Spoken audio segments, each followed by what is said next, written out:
अद्वैतामृतवर्षिणी भगवती अष्टादशाध्यायिनी तत्त्वामनुसन्दधामि भगवद्गीते भवद्वेषिणी।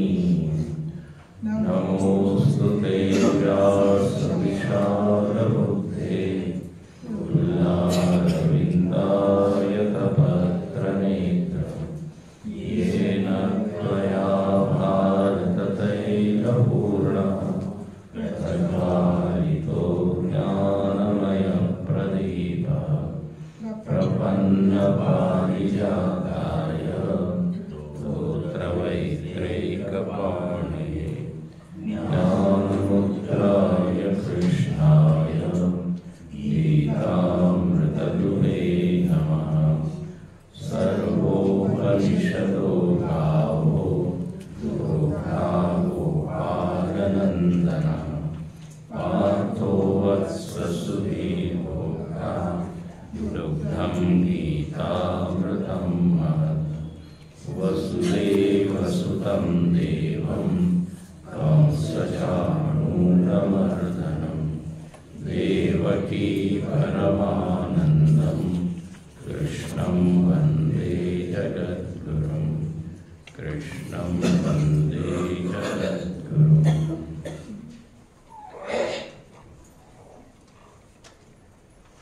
श्लोक क्रमांक 61 से हम लोग पढ़ेंगे 61। तानि सर्वाणि संयम्य युक्तः मत्परः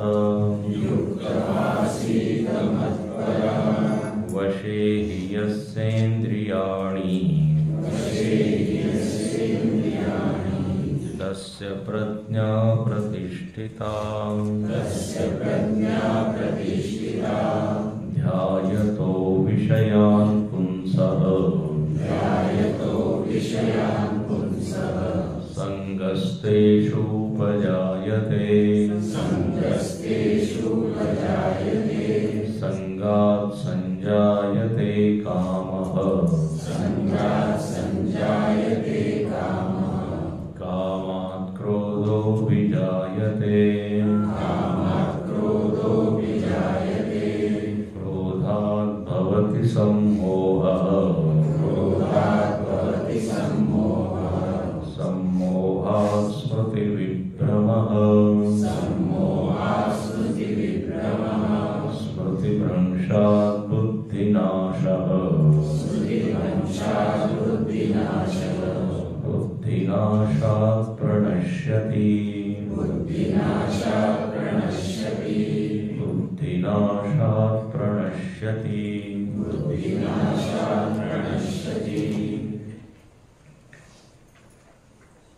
वशे हि यस्येन्द्रियाणि तस्य प्रज्ञा प्रतिष्ठिता। इस प्रसंग में हम लोग देख रहे हैं कि भगवान संयम के ऊपर बहुत जोर दे रहे हैं।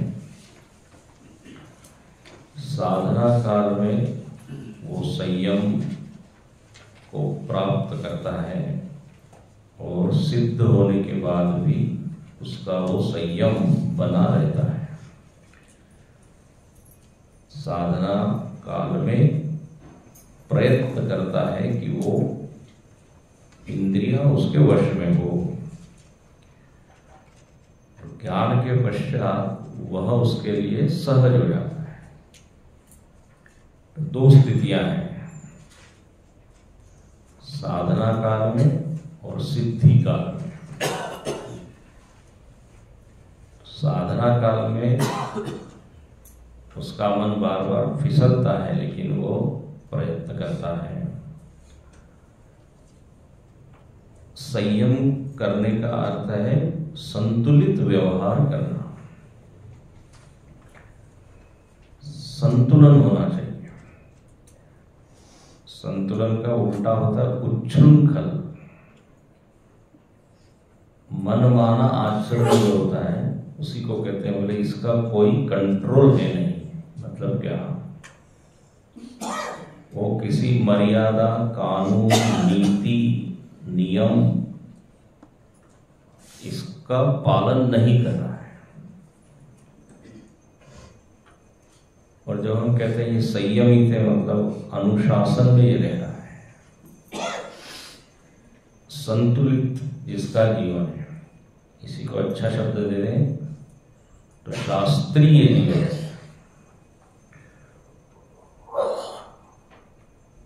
शास्त्र ने जो कहा वैसा वो जी रहा है, तो उसको क्या बोलेंगे? ये संयम कर रहा है। नियतम कुरु कर्मत्वम, गीता में जैसे कहते हैं। शास्त्र से जो नियमित है, संयमित है, या शास्त्र ने जो आदेश दिया है तदनुसार यदि वो व्यवहार कर रहा है तो बोले इसके जीवन में कंट्रोल है। इसकी इंद्रियां और इसका आचरण इसके अधीन है, वो उसका स्वामी है। अशास्त्रीय जीवन मतलब क्या? जिसमें कंट्रोलर वो स्वयं नहीं है, उसकी वासनाएं हैं, उसकी इच्छाएं हैं। वो जैसी नचाती है वैसे वो नाच रहा है। उमादार नो जोशित की नाई, जैसे कठपुतली को नचाती है ना, पीछे जो रहता है, तो कठपुतली का अपना कोई कंट्रोल नहीं। जो वासनानुसारी जीवन है बोले वो तो असंयमित है, और ऐसे व्यक्ति की प्रज्ञा कभी भी परमात्मा में स्थिर नहीं हो सकेगी। ये निरूपण हुआ। संयम प्रज्ञा की प्रतिष्ठा में बहुत सहायक है, बहुत मददगार है। नहीं तो प्रज्ञा बिखर जाएगी। मराठी में कहते विस्कृत हो जाएगी, इधर भागेगी उधर भागेगी। लेकिन संयम का यदि अभ्यास है तो वो स्थिर हो। अब कहते हैं जिसने संयम का अभ्यास किया और मास्टरी हासिल कर ली तो बोले वो तो हो गया स्थित प्रज्ञा। लेकिन जो ऐसा नहीं कर पाते हैं तो उनका वर्णन ये 2 श्लोकों में है। मन पर जिसका नियंत्रण नहीं है, विषयों का ध्यान कर रहा है, उन विषयों से खींच नहीं पाता वो अपने। हाँ, होना तो ये चाहिए ना कि भाई ये विषय प्रतिकूल है तो उधर मुझको जाना नहीं है। लेकिन जो असंयमित व्यक्ति वो प्रतिकूल विषयों का ही ध्यान कर रहा है। ध्यायतो विषयान पुंसः। अच्छा, ये मनीराम ऐसे हैं, बिना विषय के रह नहीं पाते। मन को ऐसी आदत पड़ी हुई है, कोई ना कोई विषय चाहिए, कभी अनुकूल कभी प्रतिकूल। चलो अनुकूल विषय हो तो भी बात बन सकती है, लेकिन ऐसे विषय जो कि घातक है उसका भी वो चिंतन कर ले जाता है और फिर पतन होता है उसका।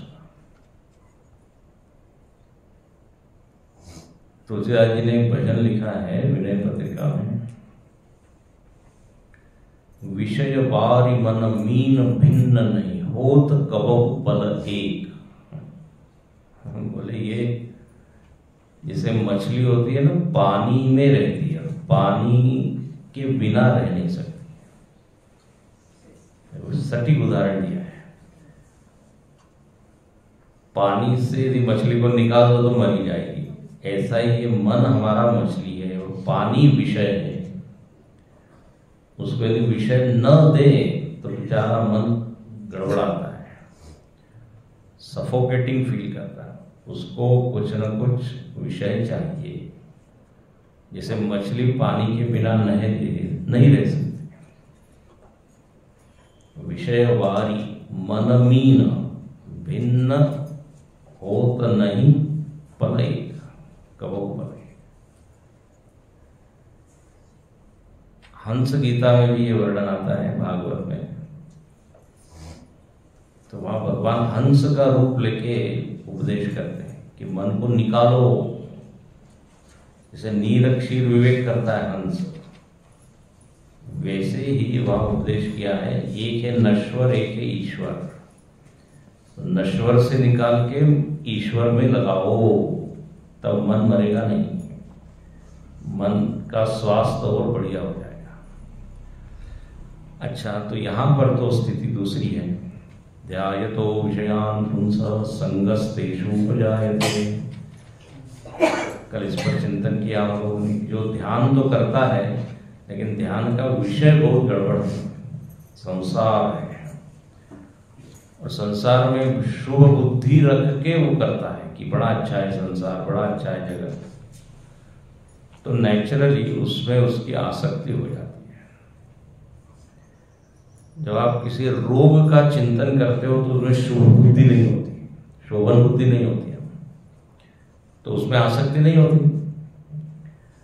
कचरे का आप ध्यान करते हो तो शोभन बुद्धि रखते हो क्या कि कचरा कितना बढ़िया है, मेरे घर के सामने हमेशा ये बना रहे। शोभन बुद्धि न होने के कारण उसमें जरा भी प्रेम आसक्ति नहीं। लेकिन जब मॉल में जाते हैं, मार्केट में जाते हैं, तो सारे विषयों को शोभन बुद्धि से हम देखते हैं, कितना अच्छा है। तो काम जायते, इच्छा हो ही जाती है लेने की। गुरु जी बड़ा अच्छा कहते हैं, बोले एक ही ऐसी दुकान है, देखो मॉल में जब आप जाते हो एक सामान खरीदने के लिए जाते हो, लेकिन 10 सामान लेके आते हो, पता है ना, बोले ये भी ले लेते हैं, ये भी ले लेते हैं, क्योंकि सब में शोभन बुद्धि, सुख बुद्धि।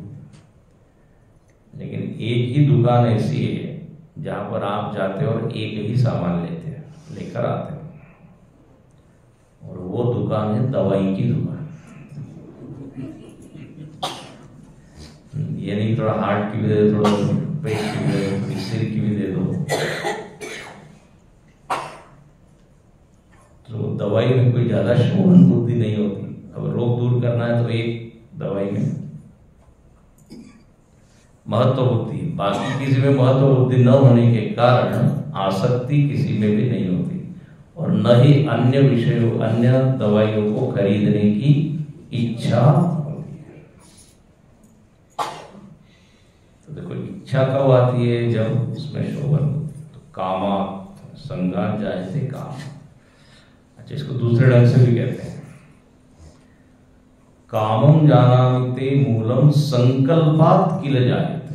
बड़ा सुंदर है। जब आप कल्पना करते हो, सम्यक कल्पना, देखो कामना कैसे उत्पन्न होती है। एक मंकी गीता है, मंकी गीता, मंकी नाम के ऋषि हुए। मंकी मतलब अंग्रेजी वाला मंकी नहीं, तो उसमें ये श्लोक आता है, अरे हे काम, तेरा मूल में जानता हूं, तू कहां से पैदा होता है, संकल्पात किल जायते। जहां आपने किसी विषय में कल्पना कर ली, अच्छी कल्पना कर ली, बस इच्छा आई नहीं। इसलिए वो कहता है नत्वाम संकल्पयिष्यामि, बोले इसलिए मैं ज्यादा कल्पना ही नहीं करता, तो फिर न मे भविष्यति, तो तुम फिर उत्पन्न ही नहीं होगी।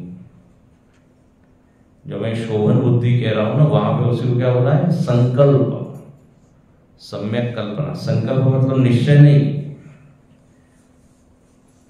हम लोग संकल्प का अर्थ क्या लेते हैं, पूजा में संकल्प करते हैं, वो संकल्प अलग है। वो संकल्प अच्छा है, सकारात्मक संकल्प लो कि हम अगले वर्ष भी शिविर में आएंगे, ये तो अच्छा है। लेकिन दूसरा संकल्प मतलब सुखद कल्पना करना, ऐसा होगा तो ये होगा, ये होगा तो ये होगा। मुंगेरी लाल के सपने जो है ना, संकल्प, तो उससे कामना उत्पन्न होती है, कामना से फिर क्रोध इत्यादि।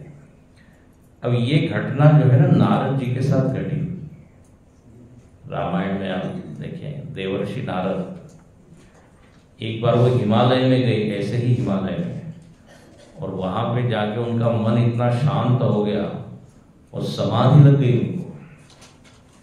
सहज विमल मन लागी समाधि। देखो वातावरण का बहुत प्रभाव होता है। और उनको श्राप मिला था कि 2 क्षण से ज्यादा एक जगह नहीं रुक सकते, वो वहां रुक गए। श्राप गति बाधी। इंद्र ने देखा कि नारद जी बड़े तप कर रहे हैं, तो उसको लगा कि ये हमारे पद की प्राप्ति के लिए कर रहे हैं।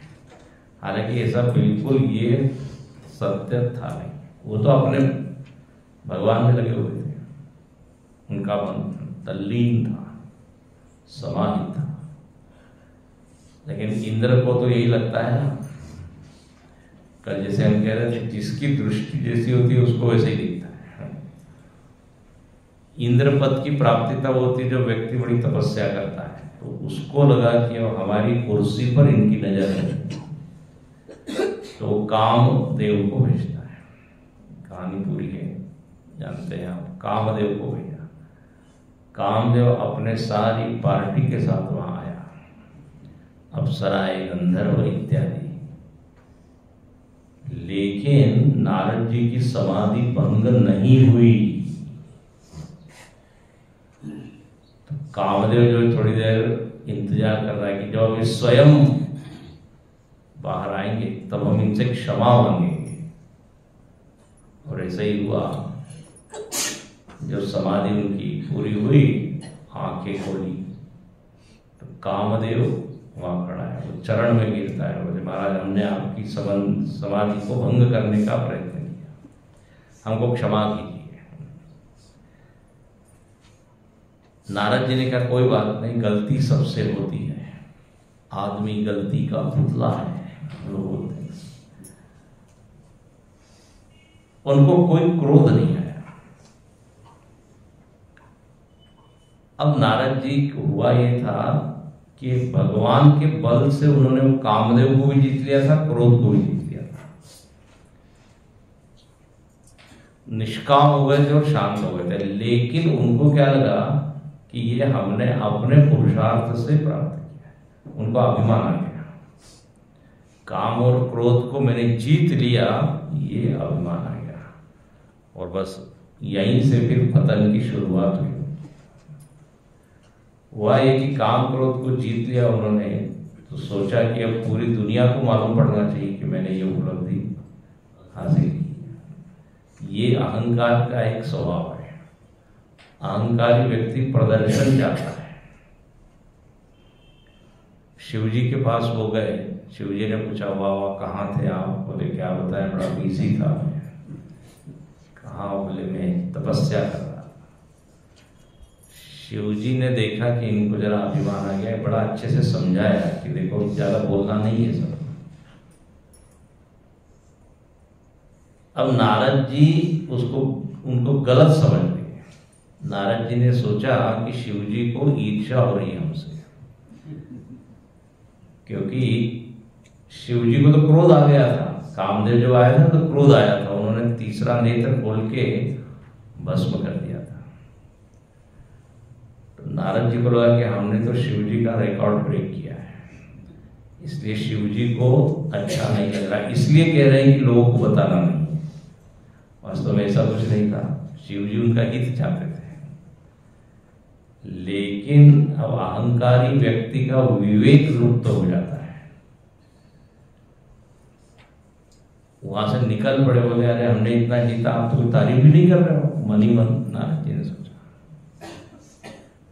और शिवजी ने सावधान किया कि विष्णु के सामने तो बिल्कुल कुछ नहीं बोलना, लेकिन अब यही जा के बोल रहे हैं। अब पूरी लंबी कथा है।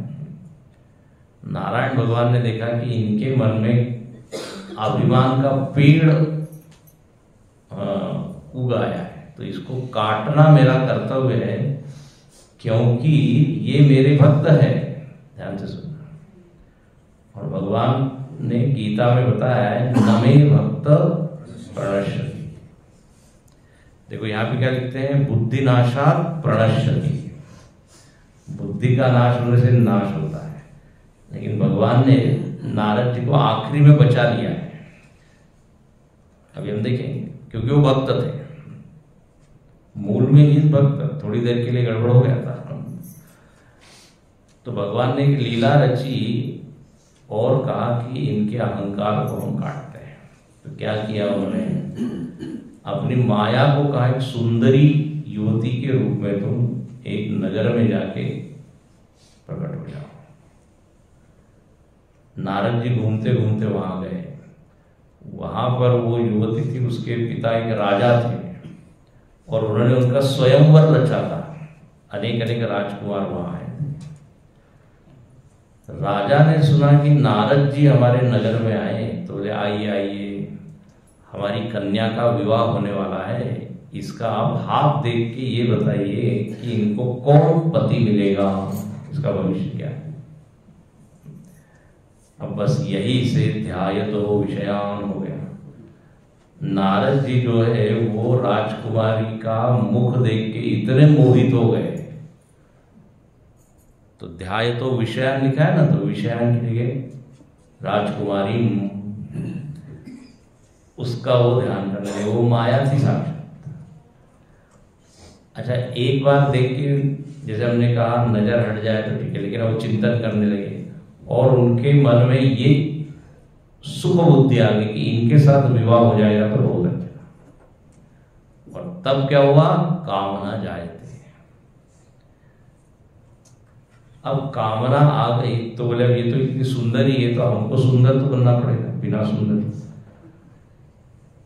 तो भगवान के पास गए। देखो ये अच्छी बात है नारद जी, नारद जी भक्त है ना, कुछ भी चाहिए तो किसके पास जाते हैं, भगवान। तो भगवान से उन्होंने सुंदर रूप मांगा। नारद जी जा रहे थे, भगवान ही आ गए वहां, बोले लेट हो जाओगे आप, मैं ही आ जाता हूं। वही प्रकट हो गए, बोले क्या बात है, बोले अब मेरे मन में इच्छा है, काम न जाए थे, मेरा आप हित कीजिए। नारद जी को लग रहा था हित मतलब मेरा यदि सुंदर रूप हो जाए तो मेरा हित हो जाएगा, क्योंकि विवाह हो जाएगा। नारायण भगवान ने कहा मैं ऐसा रूप दूंगा जिससे तुम्हारा परम हित होगा। और कथा आती है, नारद जी को बानर का मुख भगवान ने दे दिया, क्योंकि उनका हित उसी में था। लेकिन भगवान ने एक कृपा की, किसी को बानर रूप में नहीं दिख रहे, वो नारद जी के रूप में ही दिख रहे, केवल वहां 2 रुद्रगण थे, उनको और ये राजकुमारी को वो वानर के रूप में दिखे। जब वो स्वयंवर में जाके बैठे हैं, बार बार से ऊंचे उठ के देख रहे कि वो राजकुमारी इधर आए तो हमारे गले में माला डाले। राजकुमारी ने देखा एक बानर आके बैठा है, उस पंक्ति में गई नहीं, उस लाइन में गई ही नहीं उधर, और वहां एक राजकुमार बैठा था, उसके गले में माला डाल दी। अब हुआ ये कि इनकी तो इच्छा पूरी नहीं हुई नारद जी।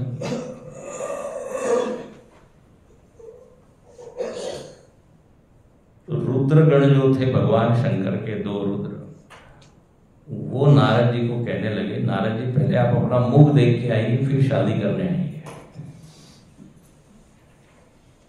नारद जी ने अपना मुख देखा है, और क्या देखा, वानर। रुद्रगण के ऊपर बहुत नाराज हुए, बोले तुम दोनों हमारी हंसी कर रहे हो, तुम दोनों असुर हो जाओ। और वही रावण कुंभकर्ण हुए।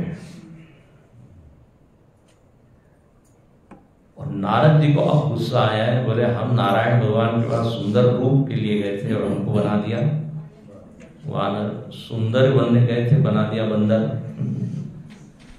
तो इच्छा उनकी पूरी नहीं हुई तो कामात् क्रोधो भी जाए, ये उदाहरण है। और क्रोध जब आ गया तो क्रोधात् भवति सम्मोह, विवेक उनका लुप्त हो गया और गुस्से में वह नारायण भगवान को शाप देने लगे। स्मृति भ्रंश हो गया ना। जिनकी भक्ति करते थे, ध्यान से सुनिए, नारायण नारायण नारायण, जिन्होंने अनेक लोगों को भगवान का भक्त बनाया, नारद जी सबके गुरु हैं, लेकिन क्रोध आने पे वो सारी चीज भूल गए। वो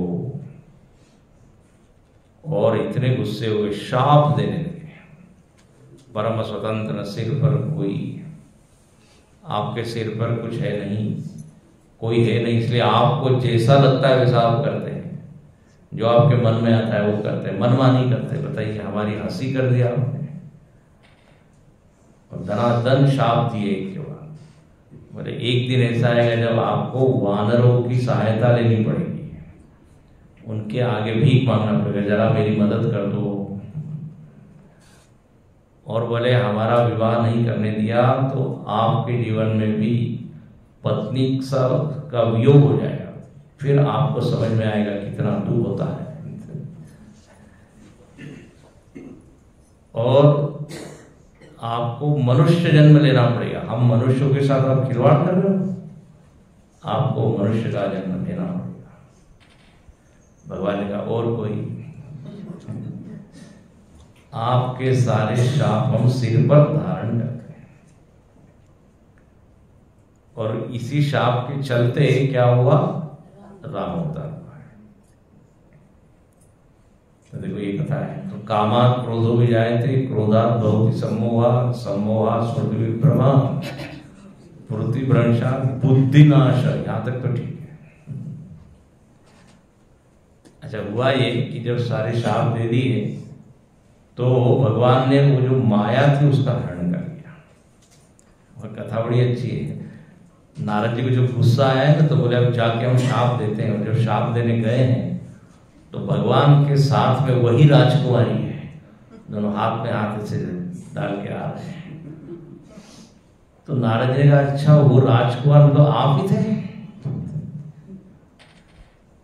बहुत गुस्सा हो गए। एक तरफ लक्ष्मी जी थी, एक तरफ वो माया थी, ऐसा वर्णन है। भगवान ने जो है उनके बुद्धि में जो माया थी, जो अहंकार इत्यादि खींच लिया, तो वो जो राजकुमारी थी वो गायब हो गई बाहर वाली, और इनके इधर जो माया घुसी हुई थी वो चली गई। तो एकदम उनको होश आया, नारद जी को होश आया कि अरे, उनकी स्मृति फिर लौट आई, विवेक फिर लौट आया। और जो क्रोध थे वो क्या हुआ, क्रोधी थे वो शांत हो गए। देखो उल्टी चला। और जो ऐसा हुआ तो कहने लगे क्षमा कीजिए, क्षमा कीजिए, हमने आपको शाप दे दिया, गलत समझ लिया, मैंने जितने शाप दिए वो सब कैंसिल हो जाए, रद्द हो जाए। भगवान ने कहा कुछ नहीं, वो आपके मुख से निकला है तो ऐसा ही होगा। आपको हमने निमित्त बनाया, भाई अवतार लेने के लिए कोई कारण चाहिए ना, तो आपके निमित्त से हम अवतार लेंगे। लेकिन नारद जी कहने लगे कि मुझको तो बड़ा पश्चाताप हो रहा है, बहुत मन चंचल हो गया है, विक्षेप हो गया है, मैंने क्या क्या कर दिया।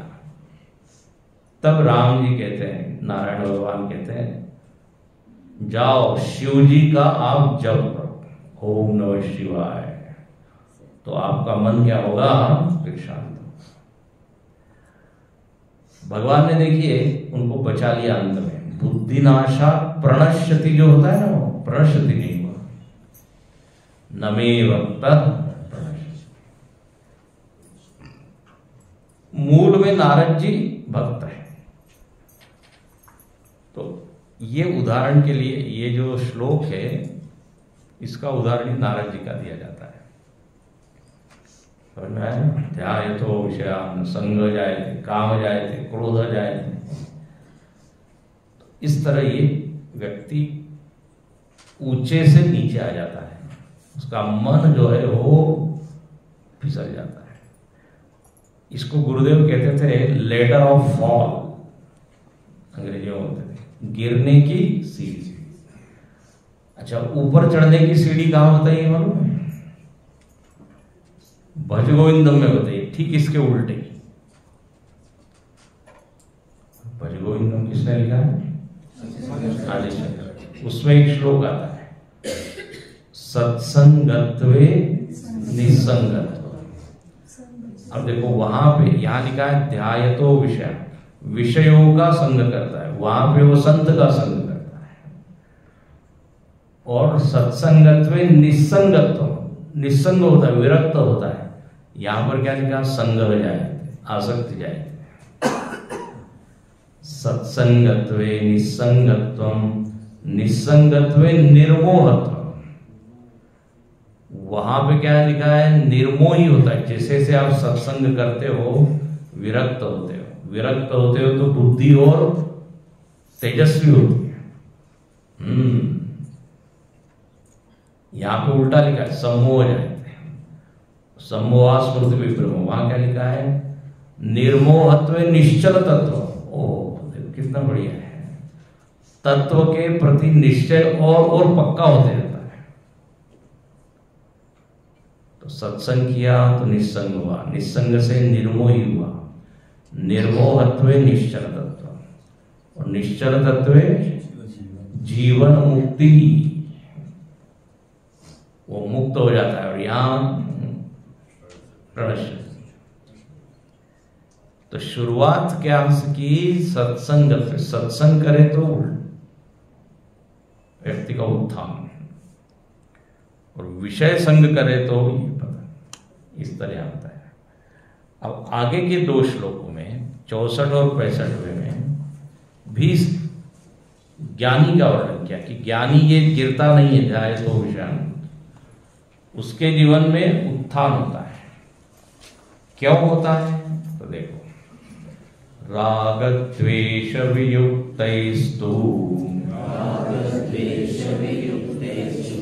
विषयानिन्द्रियैश्चरन् आत्मवश्यैर्विधेयात्मा प्रसादमधिगच्छति। प्रसादे सर्वदुःखानां हानिरस्योपजायते। प्रसन्नचेतसो यासु